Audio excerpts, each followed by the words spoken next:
Hello, Ramblin' Man here. So I have on this new Insta360 brand Ace Pro camera. I decided to ditch GoPro and see how this went. This is my first ride with it. And I've got a couple of things going on. I'm using the same chin mount that I had, but this Ace Pro camera is a little bit heavier. Not by much. It feels heavier. I'm going to say that.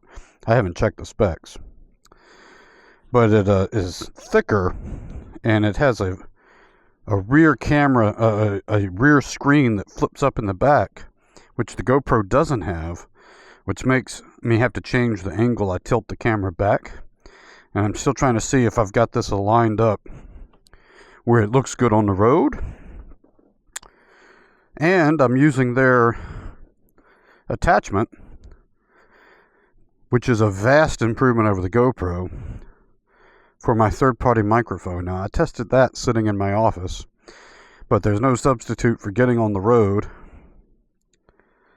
and seeing how this sounds. I'm going to talk about this little part right here later. First, I'm going to do a ride up the road, stop, and then I'm going to look at the footage on my camera to see if I can see and hear it okay. And then we'll go from there. All right, I'll see you on the road. All right, this is Ramblin' Man back out on the road. This is test number 1 of both audio and video with the new Insta360 Ace Pro.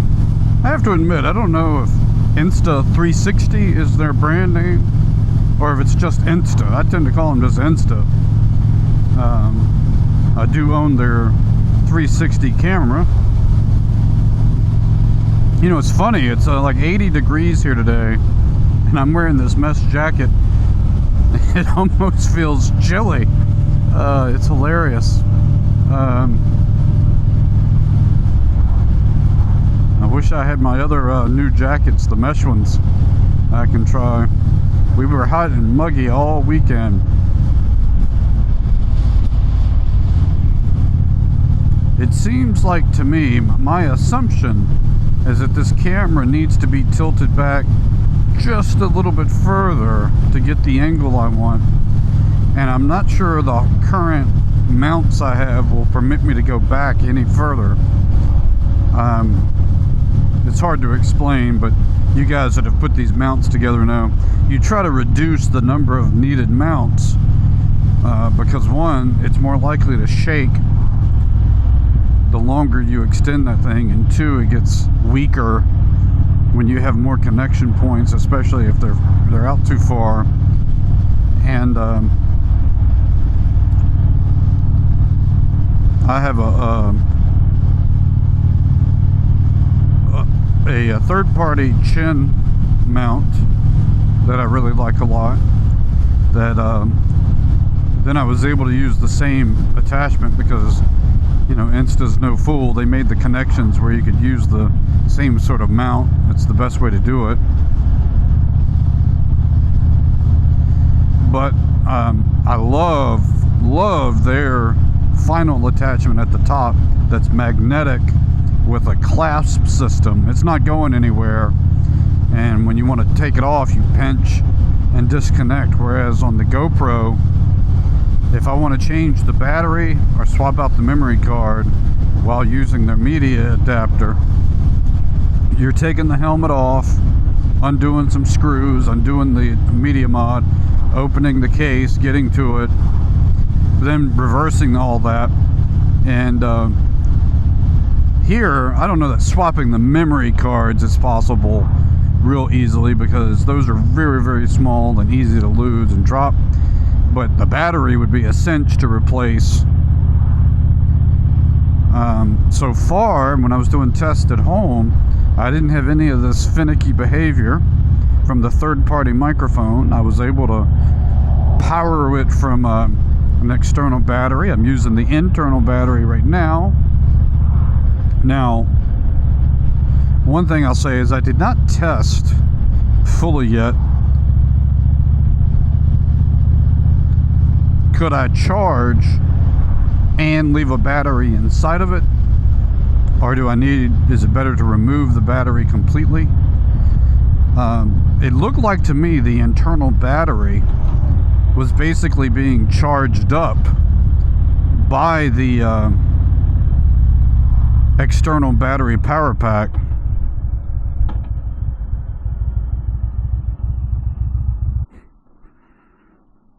So what I'm going to do is stop and check this footage and see how it came out.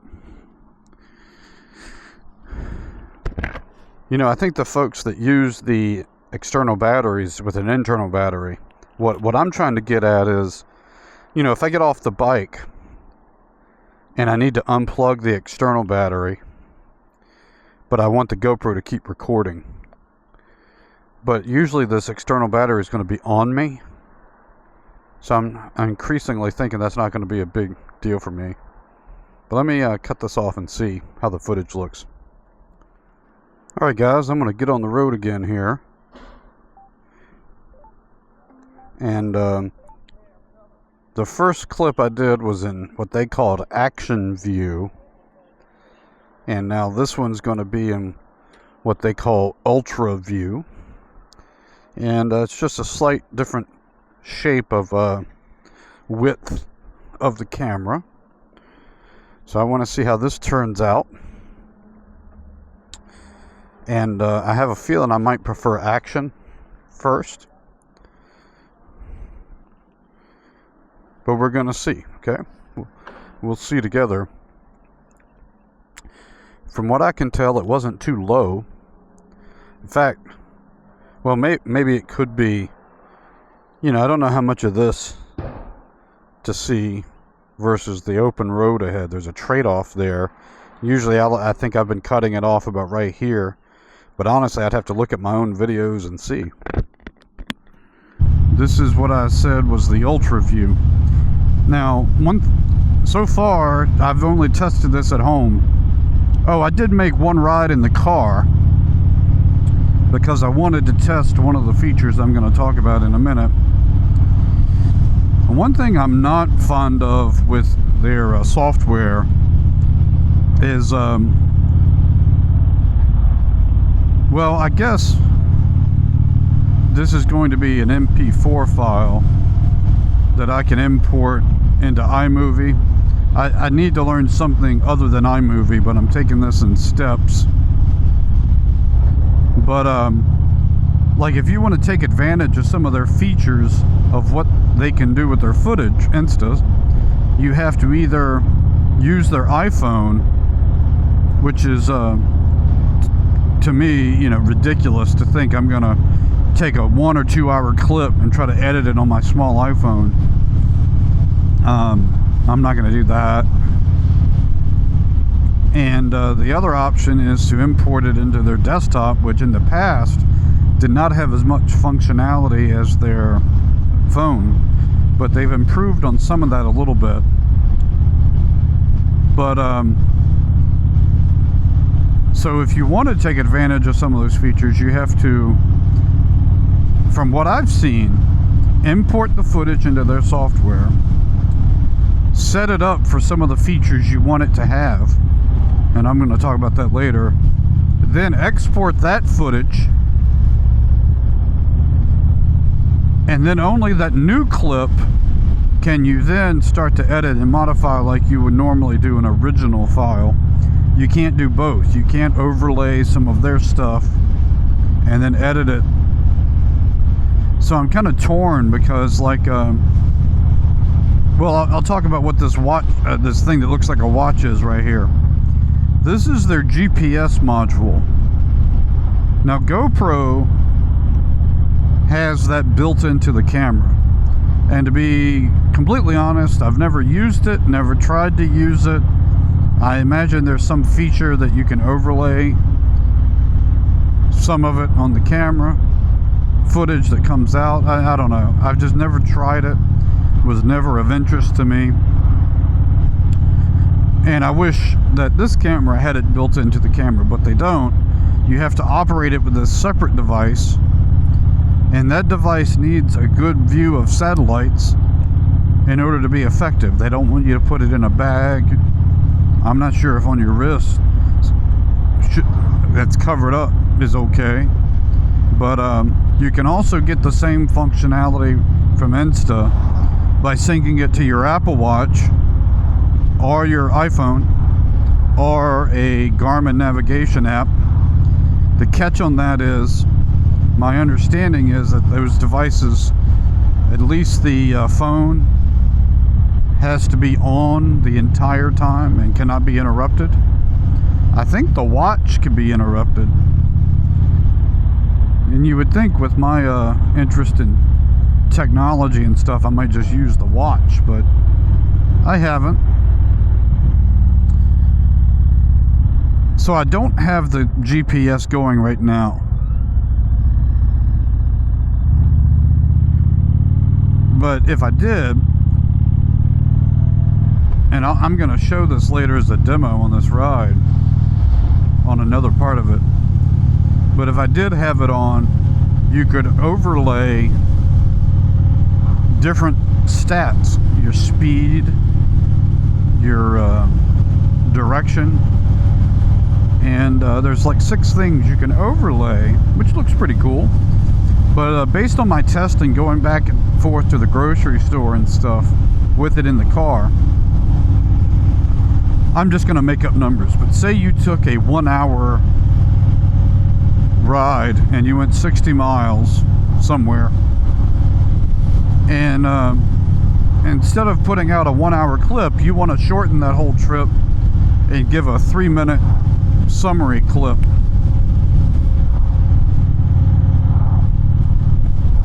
From what I saw when I edited the footage,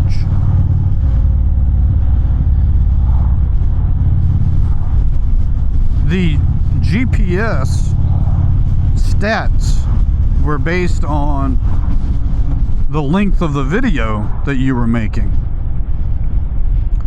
So, as an example of what I'm talking about, is that if you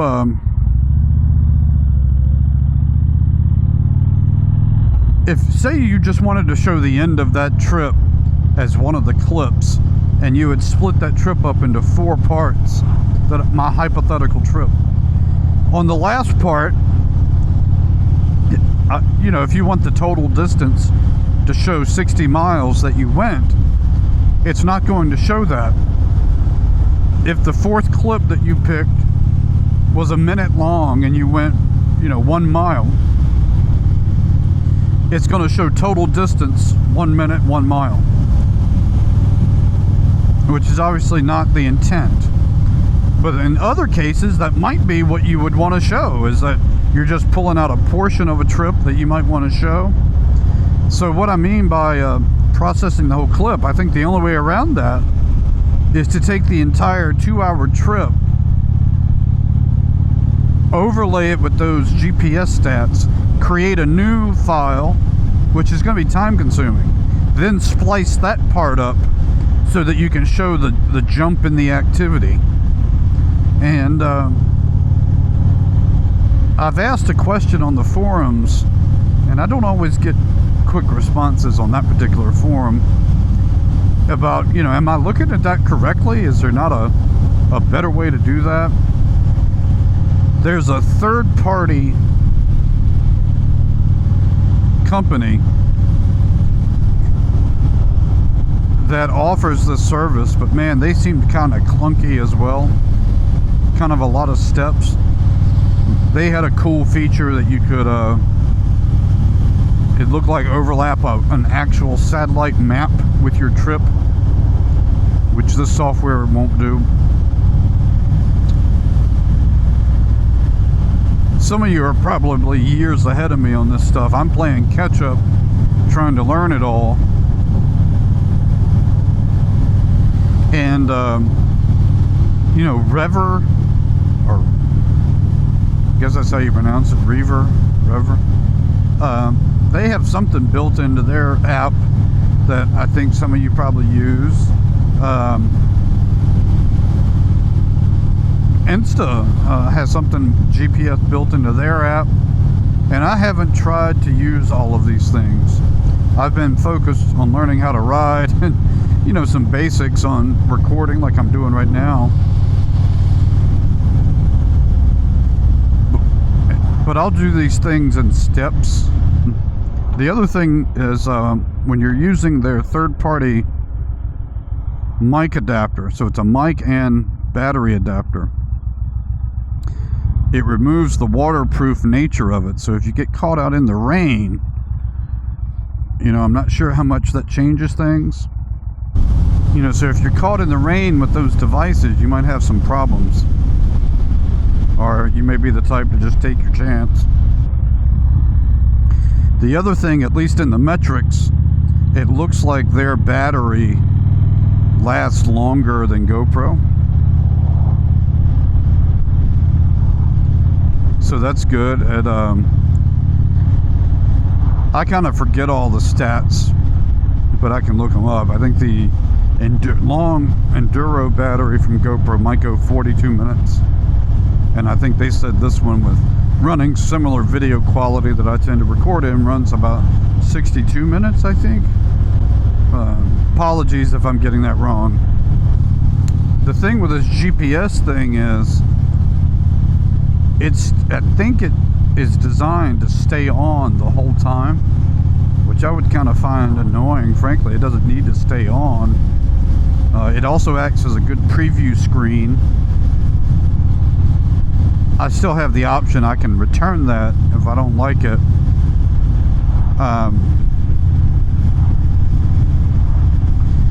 The 360 thing is interesting to me because, you know, I'm not going to be using my phone while riding, so I could use the phone. But I think they said it also has to be like unlocked and open. And that's going to drain the battery on the iPhone. This has, they said, 6 hours, I think, of battery life. So having this separate GPS module is nice, that you don't have to use your phone. But unlike GoPro, it's not just built into the camera, which is, I don't know, it's kind of odd to me. Like, maybe the camera was already so big they didn't want to cram more electronic doodads into it, or just get you to pay for this separate thing. They send this thing where you can mount it on your bike like I've done here, and I was concerned it might vibrate loose. It's just like a little rubber watch strap, small, and then they send you a separate as a watch strap, which for motorcycling is not going to do me a bunch of good, but it might for other activities. I'm also not wanting to clog all of this up too much. In fact, this navigation unit causes some friction on the wind, depending upon which direction the wind is going that day. And part of me almost wants to relocate that either down here or even down below somehow. I wish I could do that. I want to preserve some of the look up here, but there is some functionality. Like, that has a very real functionality. But I've noticed on some windy days, when I'm heading into the wind, this thing creates a friction and splits the wind, and it's hitting my shoulder. And I've recorded on this a bit, and I delete it every time. I never put it in the video, I think. Forgive me if you've heard that before. But and then you know, I got a GoPro mount here for this GoPro, which, you know, it works fine for that purpose, because I'm not running a media mod, I'm not running a separate microphone, I just want the footage. And then you know, with this sitting there, it's just something else taking up real estate on the handlebars. I'm hoping their solution on the media mod does not act as finicky as GoPros. Another thing I like on this Ace Pro is that the button on the front camera, front screen, is bigger and brighter than the GoPro. Like, if I want to glance in my right mirror to make sure this darn thing's even still recording, it's big and bright. The other thing I've noticed, I don't think the GoPro has this capability. If it did, I never found it, is it vibrates as well as beeps. So if something cuts off or anything happens, I get a beep, which I usually can, I was going to say usually sometimes, I can sometimes hear on the GoPro, but you know, conditions have to be right, where I'm hoping the vibrating, I'll feel it.